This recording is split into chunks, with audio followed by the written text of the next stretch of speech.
Hi everyone. सबसे पहले आप लोगों को मेरा नमस्कार। तो मैं आज आप लोगों को सुंदरकांड की कुछ चौपाई सुनाऊंगी और एक दिन तो पूरा नहीं कर पाऊंगी, तो थोड़ा सा मैं सुनाऊंगी आज आप लोगों को।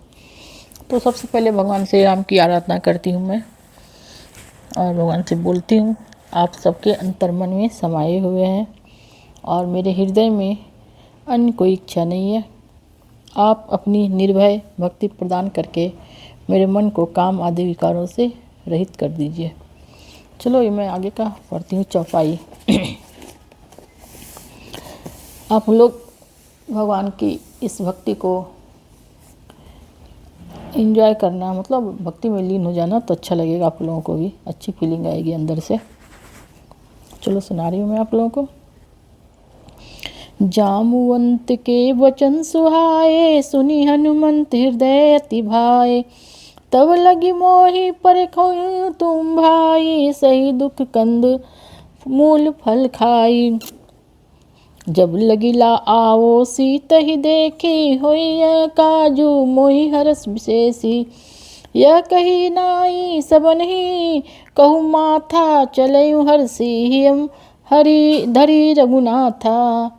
सिंधु तीर एक भूधर सुंदर, कौतिक कूदी चरहु ताऊ पर। बार बार रघुवीर संभारी, तरके पवन तनय बल भारी। जेहि गिरी चरण देई हनुमंता, चलयु सोगा पाताल तुरंता। जिमि अमोघ रघुपति कर बाना, एहि भांति चलयु हनुमाना। जल निधि रघुपति दूत विचारी, तय मैनाक होई श्रमहारी। अब इसका मतलब मैं समझाती हूँ आप लोग को। जामवंत के सुंदर वचन हनुमान जी के हृदय को बहुत ही अच्छे लगे। वे बोले, हे भाई, तुम लोग दुख सहकर कंदमूल खाकर तब तक मेरी राह देखना, जब तक मैं सीता जी को देख कर न लौट आऊं। यह कार्य अवश्य पूर्ण होगा, क्योंकि मुझे बहुत ही हर्ष हो रहा है, मतलब खुशी हो रही है। हर्ष मीन्स मतलब खुशी होता है। यह कहते हुए सबको शीश झुकाकर तथा हृदय में श्री रघुनाथ जी को धारण करके हनुमान जी हर्षित होकर वहाँ से चल पड़े। समुद्र के तट पर एक सुंदर पर्वत था।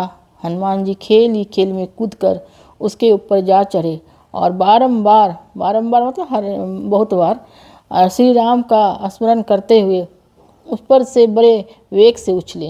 हनुमान जी जिस पर्वत पर पैर रखकर चले, वह तुरंत ही पाताल में समा गया और श्री रघुनाथ जी का अमोघ बाण जिस प्रकार चलता है, उसी प्रकार हनुमान जी तीव्र वेग से चले। समुद्र ने हनुमान जी को श्री राम जी का दूत समझकर मैनाक पर्वत से कहा कि हे मैनाक, तू इनकी थकान को दूर करने वाला बन जा। अभी दोहा है, मैं सुनाती हूँ आप लोग को। हनुमान ते ही परसा कर पुनि किन प्रणाम, राम काजू किन्हे बिनु मोहि कहाँ विश्राम। हनुमान जी ने उत्तर दिया। हनुमान जी ने मैनाक पर्वत को हाथ से छू कर प्रणाम किया और कहा, भाई, श्री राम जी का काम किए बिना मुझे विश्राम कहाँ। आगे की चौपाई सुनो आप लोग।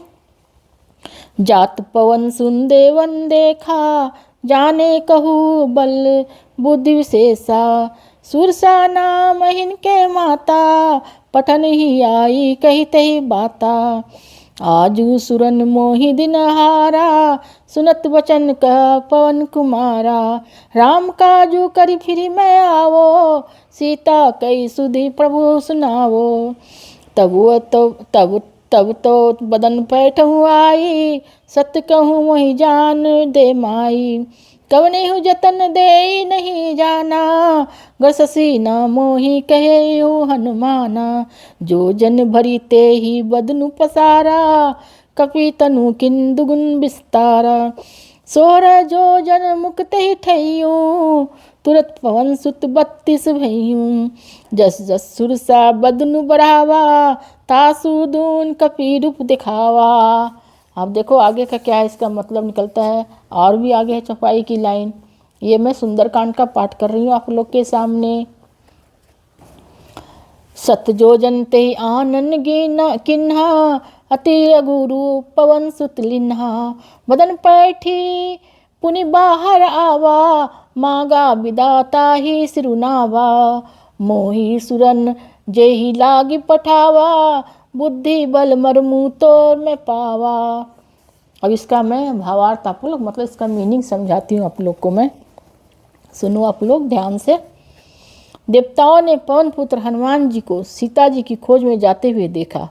उन्होंने हनुमान जी की विशेष बल बुद्धि को जानने के लिए सुरसा नामक सर्पों की माता को भेजा। सुरसा का तो नाम आप लोगों ने सुना होगा, सुरसा राक्षसनी का नाम।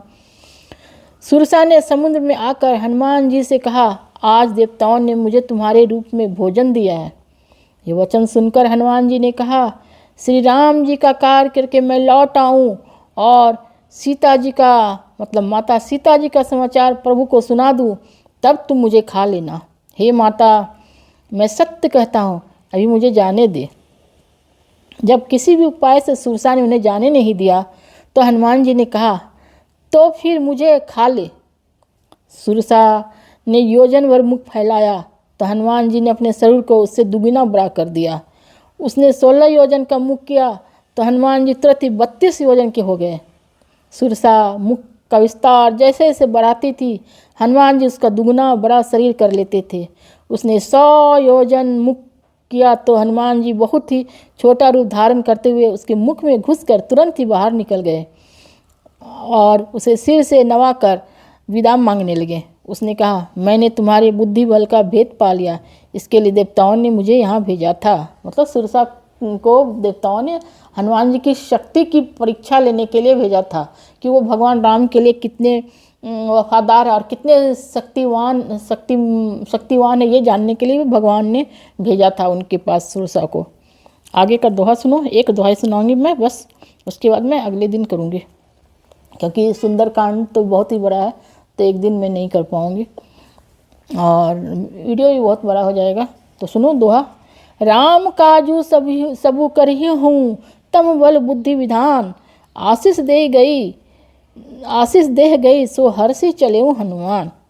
तो उसके बाद सुरसा ने उसको क्या किया देखो, सुनो आप लोग।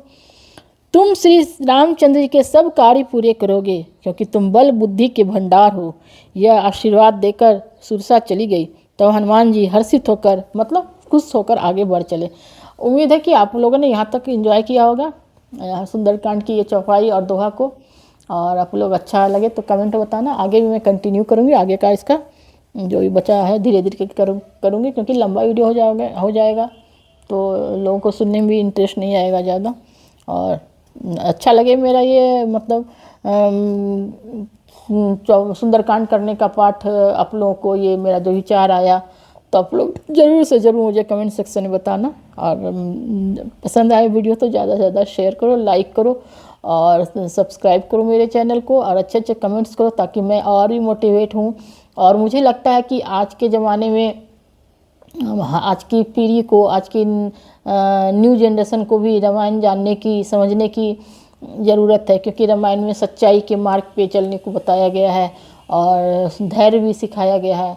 जैसे जिस चीज़ की कमी आज के युवाओं में, आज के न्यू जनरेशन में हो रही है, धैर्य की कमी, असत्य के मार्ग पर चलने लगे हैं, वो ऐसा हो देखा जा रहा है। तो ऐसा अगर रामायण का कुछ लोग शुरू करेंगे, रामायण का कुछ पाठ वगैरह, तो लोगों तक अच्छी बातें जाएगी और बच्चे कुछ तो सीखेंगे, हमारी नई पीढ़ी के बच्चे। चलो अभी मैं सब आप लोग को प्रणाम करती हूँ। जय श्री राम।